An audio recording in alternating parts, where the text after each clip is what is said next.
Today we're rehousing one of the smallest snails in the world, and we're raising up the difficulty because we're doing it permanently bioactive. The box is pretty muddy. The goal is to do it different this time. I'm absolutely not a plant guy. I hope I'm doing it a bit right.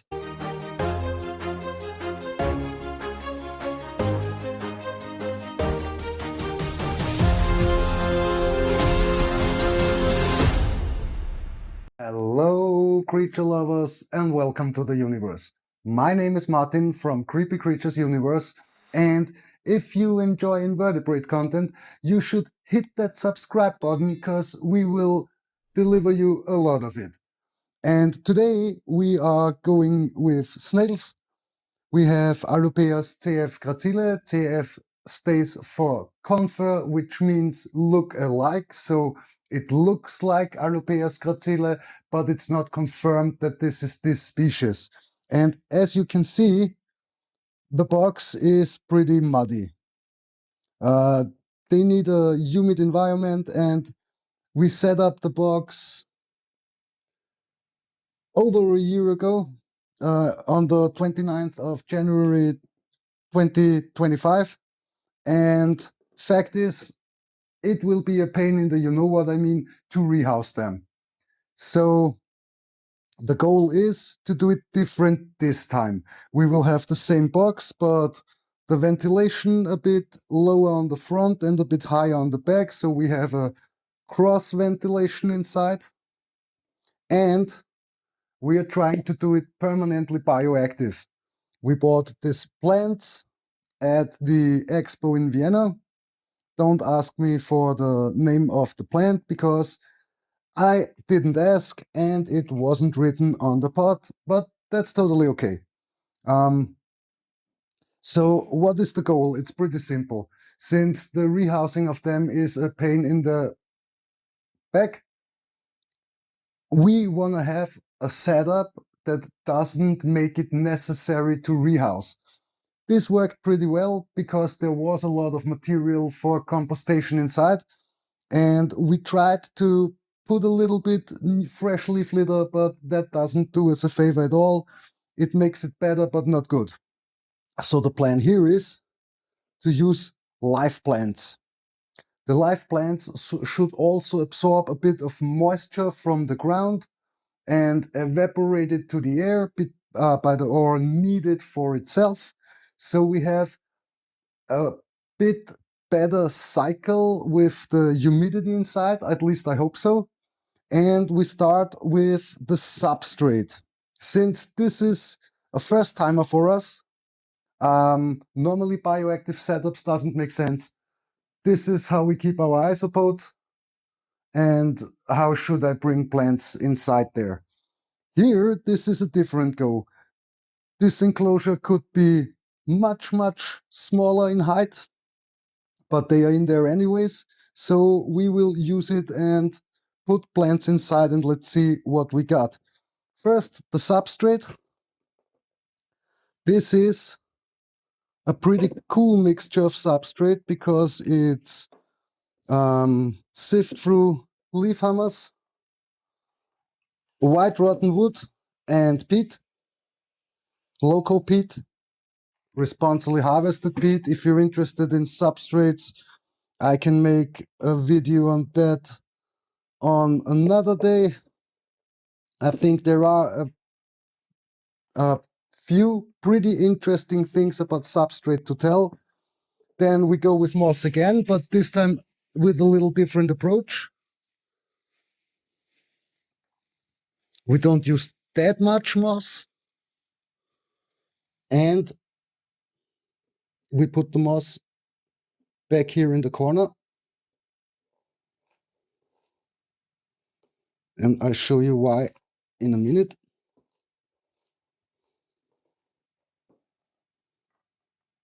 First, spraying the moss, that it starts to absorb water. And when it started to absorb water, spraying doesn't do much sense. I use a squish bottle as well to make it really damp. This is for the first time we have the moss watered. It can be pretty damp. And I want a little hill up there, like you would do it with spiders, to have more surface for the plants.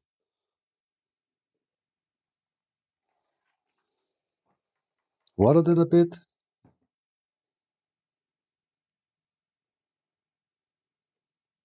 Then we start with the one with the most rooting. I'm absolutely not a plant guy. I hope I'm doing it a bit right. Want to have it this way. Yeah, better.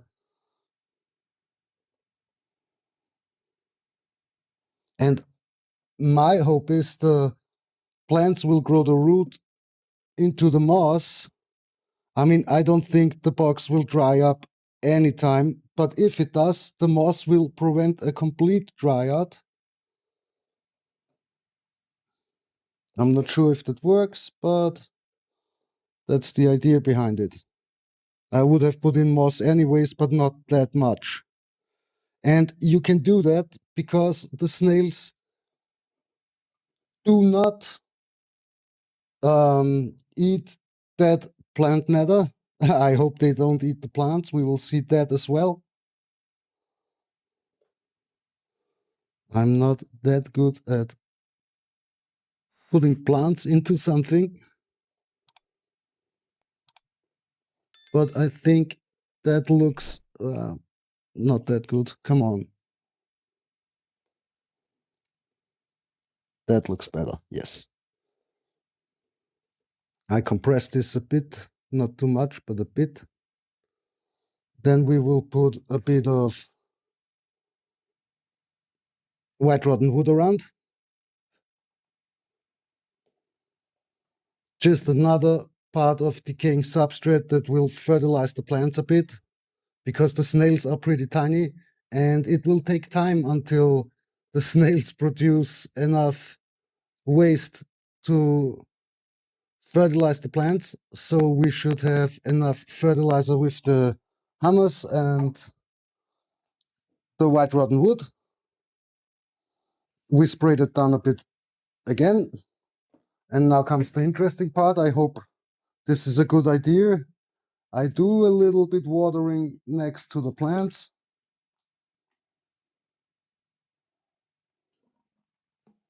And we put in some leaf litter.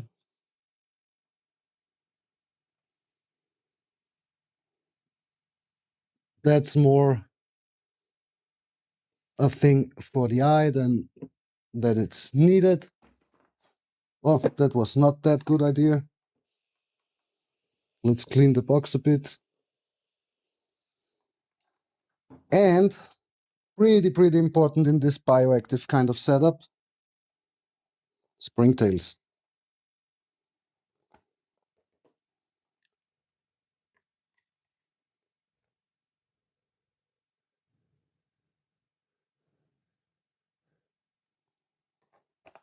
I like this method by blowing them in.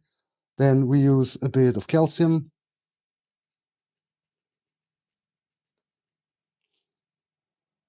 Those are crushed up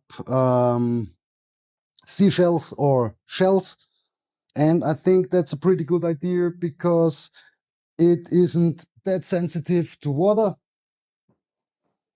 And now comes the interesting part, and this is the part where we need to bring the snails from one bin to another. I'm trying something. Yeah, there is not a single snail on the carrot. And I think there should be a piece of wood underneath, but that is pretty rotten.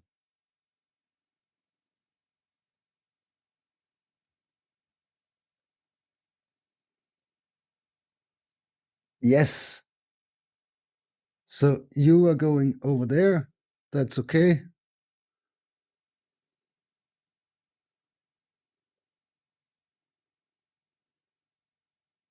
Pretty cool. Also the placement.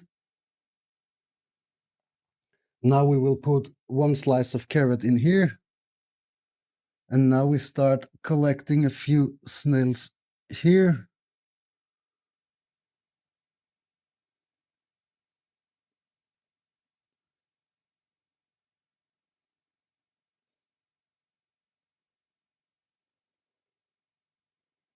I already got 3. And guys, this really is one of the tiniest snails in the world. As you can see, this is a fully grown. That's easy. Snail on a stick. Actually, 2 snails on a stick.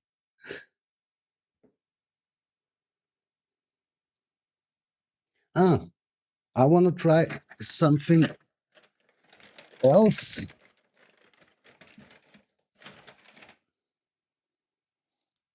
Here we have a piece of lichen bark, and I will put it in the enclosure as well, because I want to know if they eat up the lichen.